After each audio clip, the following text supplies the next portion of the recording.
In this video, I'll show you June 9th, 2024, the First Amendment auditor known as Al KTL, who I will refer to as Mr. K, was filming a traffic stop from a public sidewalk in the city of Revere, Massachusetts. Once the stop was concluded, Mr. K approached the vehicle that had been detained to inquire about the reason he was stopped. The driver answered Mr. K's questions, and Mr. K politely thanked the citizen before moving on to continue recording the officers. The driver then circled his vehicle back to one of the officers and informed him that he did not want to be. Filmed by Mr. K, the driver then left the scene, and Officer Dave Wilson confronted Mr. K. How you doing? Good, yourself? He's a civilian. He's choosing to not be videotaped. You have to stop videotaping him. He's a civilian. You can videotape me all you want, but he does not want to be videotaped. It's not an option for you. You're wrong. Pardon me? You're wrong. No. He's a civilian. He doesn't want any part of it. That's what he just expressed to me. I'm not wrong. I know the law. You're welcome to videotape me. You cannot videotape him or his license plate. Officer Wilson tells Mr. K he can't film a citizen who doesn't want to be filmed, but the courts have long disagreed with the officer's statement. In the 2011 case of Glick v. Cuniff, the First District Court of Appeals determined that the filming of government officials engaged in their duties in a public place, including police officers performing their responsibilities, is protected by the First Amendment. In 2014, the same court clarified that filming a traffic stop is also protected First Amendment activity in the case of Girk v. Begin, as we've discussed. Many times on ATA, individuals have no expectation of privacy in public places. This means that a citizen can film any other citizen in a public place, regardless of whether that individual would like to be filmed. The history behind the idea of public expectations of privacy involves the interplay between two constitutional rights, the right to privacy and the right to freedom of speech. While an individual's right to privacy is not explicitly mentioned in the Constitution, U.S. courts have consistently recognized this right. The Supreme Court officially recognized the right to privacy in 1965 in the case of Griswold v. Connecticut. In this case, the court concluded that a constitutional right to privacy was found in the penumbra, more commonly known as a shadow, cast by the First, Third, Fourth, Fifth, and Ninth Amendments. The decision explained that these amendments created various zones of privacy that must be protected in order to guarantee the specific rights listed in the Constitution. For example, the First Amendment does not explicitly list a right to intimate association, which is the freedom of individuals to maintain close private relationships without government interference. But if a right to intimate association was not protected, it would impact the right to assemble and freedom of speech, which are explicitly protected by the amendment. Based on this idea of implied rights, the Griswold decision held that a constitutionally protected right to be left alone, otherwise known as a right to privacy, exists. However, this right to privacy must be balanced against other constitutional rights, such as the First Amendment right to freedom of speech. Balancing these two rights involves deciding how much of an expectation of privacy an individual has in specific places. For example, the expectation of privacy is strongest in your own home. In contrast, there is little to no expectation of privacy in public. In a 1971 landmark case of Cohen v. California, the Supreme Court held that the privacy concerns of individuals in public were outweighed by the First Amendment right to freedom of speech. Because individuals generally have no expectation of privacy in a public place, freedom of speech, such as the auditor's act of filming in this video, will almost always be protected. Oh. I can videotape him and I can videotape you? No, he's a civilian. What does that mean? He's a private human being. So what does that mean? What do you mean, what does that mean? Have a good day. Carry on. Why don't you have a good day? There is no... Who? Did you just call me a loser? Did you just call me a loser?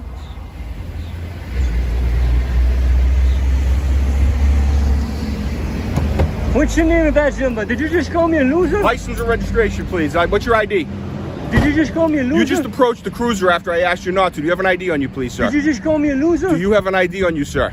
Sir, can you call your supervisor? I already have. Okay, I'll wait Listen, for him. you're very close. I'll wait for You him. should not walk up to police vehicles. Why are you walking up to me? Officer Wilson identify himself, and Officer Wilson refuses to do so. Despite Officer Wilson's contention otherwise, Massachusetts law requires officers to identify themselves to individuals who request their identification. The auditor cites to Chapter 41, Section 98D of the Massachusetts General Laws, which requires every full-time police officer in the state to carry a department-issued identification card that includes the officer's photograph and identifying information. Title 501 of the Code of Massachusetts Regulations. Section 15.02 defines a full-time police officer as one who is employed at least 20 hours per week on average. The law also requires that the identification card be carried on the officer's person and be exhibited upon lawful request for purposes of identification. While Officer Wilson tells the auditor that his request for identification is not lawful, the Revere Police Department disagreed. Although the department's policies are not publicly available, after reviewing this video, the department posted on its .Facebook page that several department policies were violated. The post also stated, quote, "Officers are required to give their name and badge number to a citizen as it is a lawful request. There is no expectation of privacy when filming in a public place." It's a nice try. Google works well for you. I'd try that. Didn't work out for you. What is Again, your badge, sir? what is your How come lawful you're not purpose? You're dispatched? interfering with a motor vehicle stop. He didn't want to be videotaped. That's his prerogative. He's a civilian. You can videotape me. You cannot videotape him. Okay, we'll see about that.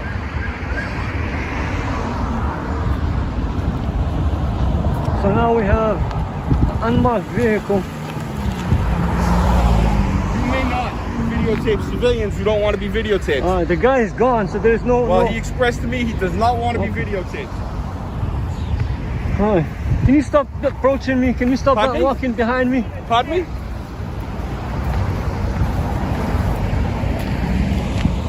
Don't be in my traffic, sir. Sir, back up. Go, You did back up. say it's a right of way, right? A public way, and I can Yeah, go but anywhere I you're want? blocking me. Sir, can you have him back up? I'm fearing for my life. Again, you're interfering with a what motor is- vehicle what- stop. what- is this what policemen You do? have no business in that motor vehicle stop. No lawful business. You are interfering with a motor vehicle stop. He's a police officer. You have to comply with the police officer. Comply? He's blocking my walk with my free way to walk. He I have a stopped free- I can you. walk He He didn't stopped stop you me. to inquire the situation. You're not complying with him. What are you talking about? You he's a weren't police even here. officer. I'll wait for the supervisor.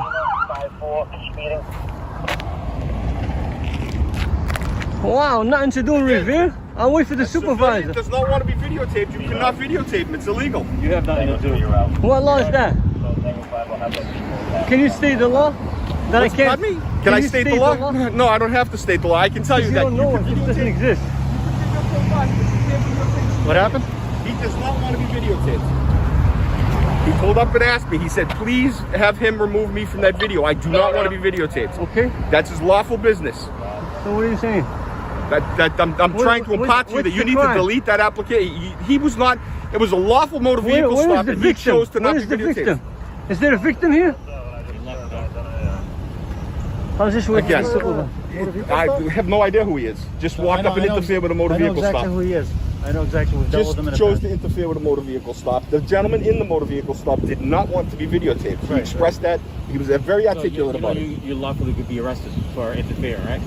You know that? The officers tell the auditor that he could be arrested for interfering with a motor vehicle stop because he filmed it. Simply recording police interactions is not interfering with police activity. In Massachusetts, interference with the lawful duties of a police officer is a common law crime, which means that no statute specifically prohibits it. Part 2. Chapter 6, Article 6 of the Massachusetts Constitution provides that the laws that existed before the Constitution's 1780 adoption were preserved and continued. Remain in full force until altered or repealed by the legislature. Since interference with the police officer's lawful duties was a crime in 1780, the Massachusetts Supreme Judicial Court concluded in a 2019 case called Commonwealth v. Adams that interference with the lawful duties of a police officer is still a crime. In addition to recognizing this offense, the decision also stressed that this offense was subject to carefully constructed limitations to avoid criminalizing constitutionally protected activities such as the auditor's filming of the traffic stop. To protect these activities, the court clearly and narrowly defined what constitutes an interference with a police officer's lawful duties. The decision stated that an individual must either physically obstruct or hinder the officer in the performance of the duty, or threaten violence against the officer in a way that would obstruct or hinder the officer in the performance of the duty. The individual must also intend to obstruct or hinder the officer in the performance of that duty. Here, the auditor does not physically interfere with, at the traffic stop or make any threats of violence towards the officers.